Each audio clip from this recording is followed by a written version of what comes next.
अस्सलाम वालेकुम my YouTube family, welcome back to my channel Sheen reaction. This is Meenoshin Chowdhury. तो कैसे हैं आप सब लोग। आज हम जो वीडियो लेके आए हैं, वीडियो का टाइटल है account of Bangladesh in seven sisters. Bangladesh जो है वो सेवन सिस्टर स्टेट्स जो है इंडिया की, उनको अलहदा कर सकता है। कैसे अलहदा कर सकता है वो देखते हैं हम आज की वीडियो में। ভারতের পূর্বাঞ্চলীয় ৭ রাজ্য স্বাধীনতার পক্ষে, যা বাংলাদেশের জন্য বড় ধরনের সুখবর।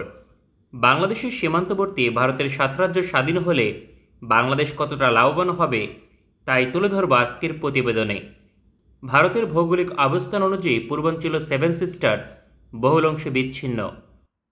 কয়েক হাজার কিলোমিটার দূরত্ব অতিক্রম করে দিল্লি তার অবৈধ শাসন পরিচালনা করে, যা মেঘালয়, আসাম, মণিপুর, মিজোরাম, ত্রিপুরা, নাগাল্যান্ড এবং অরুণাচল প্রদেশ মানতে আগ্রহী নয়। ভারত স্বাধীনতা লাভ করে 1947 সালে। পরবর্তীতে সেভেন সিস্টার স্বাধীন ছিল, অথচ অবৈধভাবে এই অঞ্চলগুলো দখল করে নিয়েছে ভারতীয় সামরিক বাহিনী। যে কারণে এই অঞ্চলের প্রতিটি রাজ্য স্বাধীনতা চায়। বিশেষ করে মণিপুর, নাগাল্যান্ড এবং ত্রিপুরা স্বাধীনতার পথে অগ্রসর। তার মাঝে ত্রিপুরা বাংলাদেশের সবচেয়ে নিকটবর্তী। এই রাজ্যর ৩ দিকে বাংলাদেশের অবস্থান, ফলে বাংলাদেশের সহযোগিতা ছাড়া তাদের পক্ষে এগিয়ে যাওয়া সম্ভব নয়। তাছাড়া ত্রিপুরার জনগোষ্ঠী স্বাধীনতার পক্ষে হলেও বাংলাদেশের সঙ্গে যুক্ত হতেও আগ্রহী। বাংলাদেশের অর্থনীতিতে ত্রিপুরা রাজ্য গুরুত্বপূর্ণ ভূমিকা রাখতে সক্ষম, কেননা ত্রিপুরা স্বাধীন হলে বাংলাদেশ হবে একমাত্র বাণিজ্য করার পথ। ফলে ওই রাজ্যের ৪২ লক্ষ জনগোষ্ঠীর বাণিজ্যিক অংশীদার হবে বাংলাদেশ। তাছাড়া ভারতের সাথে বাংলাদেশের সীমান্ত কমে আসবে, যা সীমান্তের নিরাপত্তা শক্তিশালী করবে। অন্যদিকে মণিপুর রাজ্য এই মুহূর্তে স্বাধীনতার পথে সবচেয়ে এগিয়ে। এই অঞ্চলে বেশিরভাগ সময় কারফিউ দিয়ে পরিচালনা করতে হয়, কারণ মিয়ানমার সীমান্তবর্তী এই রাজ্যের একটি অংশ বিদ্রোহী গোষ্ঠীর দখলে। তাছাড়া মিয়ানমারের বিদ্রোহী গোষ্ঠী বিপুল পরিমাণে অস্ত্র দিয়ে সহযোগিতা করে। এই অঞ্চলে ভারতীয় কেন্দ্রীয় নিয়ন্ত্রণ নেই বললেই চলে। সুতরাং আজ অথবা আগামীকাল মণিপুর স্বাধীন হবেই। এই রাজ্যের আয়তন প্রায় ২৩,০০০ বর্গ কিলোমিটার, বিপরীতে জনসংখ্যা প্রায় ৩০ লক্ষ। বাণিজ্য করার ক্ষেত্রে মণিপুর বহুল অংশে বাংলাদেশের ওপর নির্ভরশীল। এই অঞ্চল স্বাধীন হলে বাংলাদেশ খুব সহজে প্রাকৃতিক সম্পদ পেতে পারে। তাছাড়া বাংলাদেশের সাথে সরাসরি বাণিজ্য বৃদ্ধি করবে। এছাড়াও পার্বত্য চট্টগ্রামের নিরাপত্তা নিশ্চিত হবে। মিয়ানমার সীমান্তবর্তী আরেক রাজ্য নাগাল্যান্ড। এ অঞ্চলের অবস্থা মণিপুরের মতো।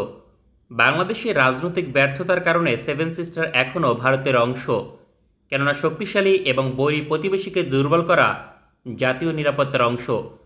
ভারত তার জাতীয় নিরাপত্তার বিষয়ে 1971 সালে সফল হয়েছিল, কারণ পাকিস্তান বিভক্তির ফলে ভারতের নিরাপত্তা শক্তিশালী হয়েছে, বিপরীতে দুর্বল হয়েছে পাকিস্তান।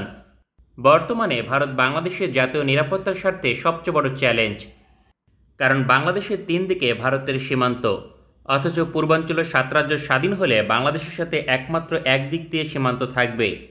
ফলে বাংলাদেশ বিরোধী অবস্থান নেওয়ার পরিবর্তে বাংলাদেশের পাশে থাকতে বাধ্য হবে ভারত সরকার, কেননা তখন সহজে চীনের সাথে সরাসরি স্থলপথে বাণিজ্য করা সম্ভব হবে।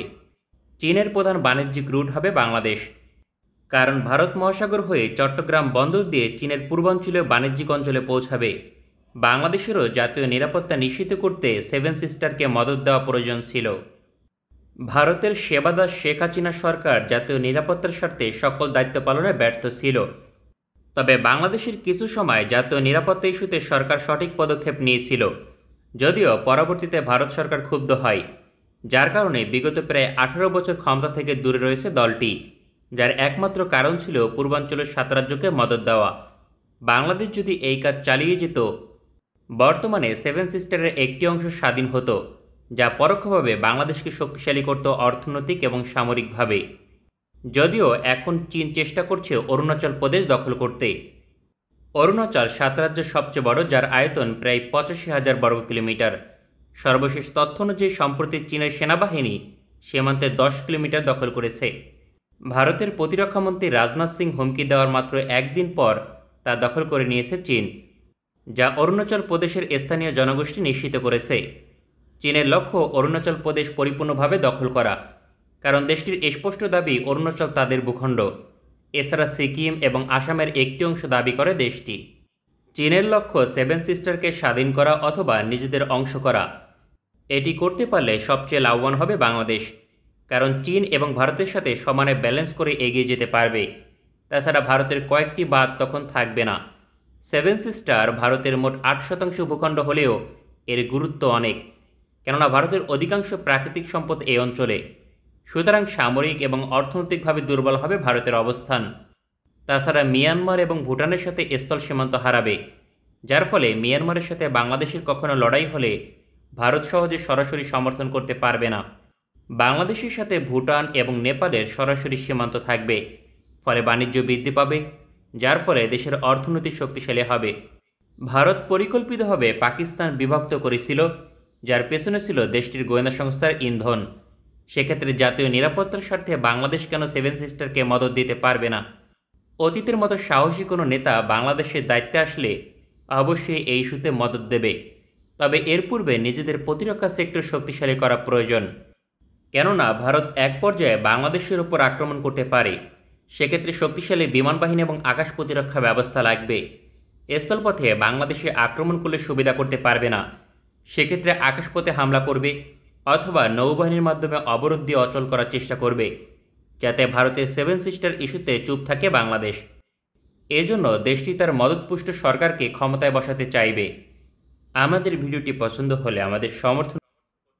जी तो व्यूअर्स, ये थी आज की वीडियो। जैसा कि इंडिया और बांग्लादेश के दरमियान जो ताल्लुकात हैं वो मज़ीद ख़राब से ख़राब तर होते जा रहे हैं, और जब से शेख हसीना जो हैं वो इंडिया फ़रार हुई हैं तब से ये मामलात और ज़्यादा बिगड़ते जा रहे हैं, क्योंकि शेख हसीना जो है किसी और मुल्क नहीं गई, जबकि उन्होंने इंडिया को चूज़ किया। और इंडिया वाले भी अब परेशान है कि शेख हसीना का क्या किया जाए, उन्हें रखा जाए या कहीं और भेजा जाए, और कोई मुल्क भी उन्हें वीज़ा देने पर तैयार नहीं है। ये बांग्लादेश के साथ से कॉरिडोर गुजरता जो इंडिया की 7 सिस्टर्स को साथ मिलाता है, लेकिन अब जो मामलात ख़राब होते जा रहे हैं इससे बांग्लादेश और चाइना जो है वो उसको बंद कर सकते हैं, और इंडिया की जो 7 सिस्टर स्टेट्स हैं उनका रास्ता जो है वो बंद हो सकता है, और इंडिया को इसी बात का ख़तरा है।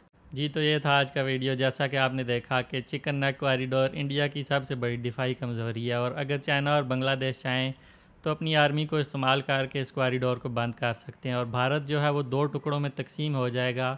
7 सिस्टर स्टेट्स में बहुत सी ऐसी स्टेट्स हैं जो इंडिया से अलग होना चाहती हैं, इंडिया से वो नफ़रत करती हैं, और यही वजह है कि इंडिया बहुत ज़्यादा खौफ का शिकार है कि बांग्लादेश से उनके ताल्लुकात ख़राब हो चुके हैं, और चाइना भी उनका बहुत बड़ा दुश्मन है। तो अगर इंडिया ने बांग्लादेश के साथ कोई भी शरारत करने की कोशिश की तो चाइना और बांग्लादेश इंडिया का ये कॉरिडोर बंद कर देंगे, और भारतीय मीडिया जो है वो चीखो पुकार कर रहा है कि किसी तरह बांग्लादेश के साथ रिलेशन अच्छे होने चाहिए, क्योंकि लॉन्ग टर्म में अगर रिलेशनशिप ख़राब रहे तो बांग्लादेश और चाइना इस कॉरिडोर को बंद कर देंगे, और इंडिया जो है वो बहुत बड़े प्रॉब्लम में आ जाए।